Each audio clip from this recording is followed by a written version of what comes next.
এদিন আমরা প্রথমবার সবাই মিলে বেরিয়েছিলাম আয়ুষকে নিয়ে, আর গিয়েছিলাম অর্কর এক ফ্রেন্ডের বাড়িতে। আর এদিকে দেখো আলিশারও ফ্রেন্ড, তো ওরা খুব মজা করছে, খেলছে।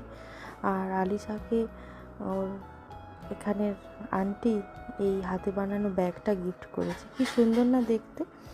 তো ওখানে আমরা লাঞ্চে গিয়েছিলাম, খুব ভালো খেয়েছি, ভেজ সব খাবার দাবার। এদিকে দেখো এদের খেলা চলছে।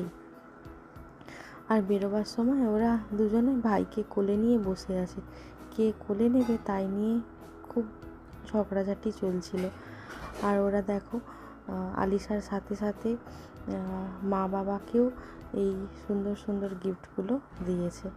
মায়ের জন্য ব্যাগ আর বাবার জন্য একটা সুন্দর টি শার্ট। সেদিনের কিছু ছবি রাখলাম সাথে। চলো আজকের জন্য টাটা।